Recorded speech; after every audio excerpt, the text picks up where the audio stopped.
శివుని మూడో కన్ను కథ. పూర్వం తారకాసురుడు అనే బలమైన అసురుడు ఉండేవాడు. అతను బ్రహ్మదేవుని గురించి ఘోరమైన తపస్సు చేసి కేవలం శివుని కుమారుడి చేతిలో మాత్రమే నాకు మరణం సంభవించాలి అనే వరాన్ని పొందుతాడు. అప్పటికే సతీదేవి వియోగంతో శివుడు తీవ్రమైన వైరాగ్యంలో హిమాలయాల్లోని కైలాసంపై గాఢనిద్రలో సమాధి స్థితిలో ఉంటాడు. శివుడు వివాహం చేసుకునే ప్రసక్తే లేదని భావించిన తారకాసురుడు తనకు ఇక చావే లేదని లోకాలను హింసించడం మొదలుపెట్టాడు. తారకాసురుడి ఆగడాలు భరించలేక దేవతలందరూ బ్రహ్మదేవుని ఆశ్రయించారు.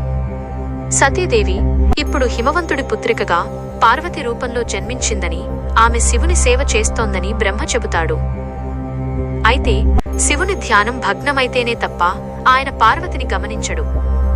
ఆ బాధ్యతను దేవతలు మన్మధుడికి కామదేవుడు అప్పగిస్తారు. కామదేవుడు తన భార్య రతీదేవితో కలిసి కైలాసానికి చేరుకుంటాడు. శివుని మనస్సును మార్చడానికి అక్కడ అకాలంగా వసంత ఋతువును సృష్టిస్తాడు. ఎండిన చెట్లు చిగురిస్తాయి, పూలు పూస్తాయి, పక్షులు మధురంగా పాడుతుంటాయి. సరిగ్గా అదే సమయంలో పార్వతీదేవి శివునికి పూజా కార్యక్రమాలు నిర్వహించడానికి వస్తుంది. శివుని మనస్సులో చలనం కలిగించడానికి మన్మధుడు తన మదన బాణాన్ని పుష్పబాణం శివునిపై ప్రయోగిస్తాడు. ఆ బాణం తగలగానే శివుని ధ్యానం భగ్నమవుతుంది. తన మనస్సు ఎందుకు చలించిందో అని శివుడు చుట్టూ చూడగా చెట్ల చాటున విల్లు పట్టుకుని ఉన్న మన్మధుడు కనిపిస్తాడు. లోక కళ్యాణం కోసం మన్మధుడు ఆ పని చేసినప్పటికీ తన తపస్సుకు భంగం కలిగించినందుకు శివునికి అమితమైన కోపం వస్తుంది. ఆగ్రహంతో శివుడు తన మూడవ కన్ను జ్ఞాననేత్రం తెరుస్తాడు. ఆ కంటి నుండి వెలువడిన ప్రచండమైన అగ్నిజ్వాలలు క్షణకాలంలో మన్మధుడిని బూడిద చేస్తాయి. తన భర్త భస్మమవడం చూసి రతీదేవి తల్లడిల్లిపోతుంది. పార్వతీదేవి కూడా శివుడిని శాంతింపజేస్తుంది. రతీదేవి ప్రార్థనలను మన్నించిన శివుడు ఇలా వరమిస్తాడు: మన్మధుడు భౌతిక రూపంలో అందరికీ కనిపించడు, కాని కేవలం నీకు మాత్రమే కనిపిస్తాడు. శరీర రూపం లేనివాడు కాబట్టి అతను అనంగుడుగా పిలువబడతాడు. ద్వాపరయుగంలో శ్రీకృష్ణుడి కుమారుడైన ప్రద్యుమ్నుడిగా మళ్లీ జన్మిస్తాడు అని చెబుతాడు. ఆ తరువాత పార్వతీదేవి తన నిశ్చలమైన తపస్సుతో శివుణ్ణి మెప్పించి ఆయనను వివాహం చేసుకుంటుంది. వారికి జన్మించిన కుమారస్వామి కార్తికేయుడు తారకాసురుడిని సంహరించి లోకాలను కాపాడుతాడు. ఈ కథలోని అంతరార్థం ఏమిటంటే, శివుడు మన్మధుడిని దహించడం అంటే బాహ్య ప్రపంచంలోని ఆకర్షణలను, కోరికలను మనలోని వివేకం, మూడో కన్ను అనే జ్ఞానాగ్నితో జయించాలని అర్థం. శివుని మూడో కన్ను కథ. పూర్వం తారకాసురుడు అనే బలమైన అసురుడు ఉండేవాడు. అతను బ్రహ్మదేవుని గురించి ఘోరమైన తపస్సు చేసి కేవలం శివుని కుమారుడి చేతిలో మాత్రమే నాకు మరణం సంభవించాలి అనే వరాన్ని పొందుతాడు. అప్పటికే సతీదేవి వియోగంతో శివుడు తీవ్రమైన వైరాగ్యంలో హిమాలయాల్లోని కైలాసంపై గాఢనిద్రలో సమాధి స్థితిలో ఉంటాడు.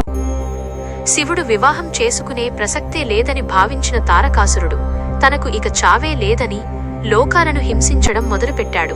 తారకాసురుడి ఆగడాలు భరించలేక దేవతలందరూ బ్రహ్మదేవుని ఆశ్రయించారు. సతీదేవి ఇప్పుడు హిమవంతుడి పుత్రికగా పార్వతి రూపంలో జన్మించిందని, ఆమె శివుని సేవ చేస్తోందని బ్రహ్మ చెబుతాడు. అయితే శివుని ధ్యానం భగ్నమైతేనే తప్ప ఆయన పార్వతిని గమనించడు.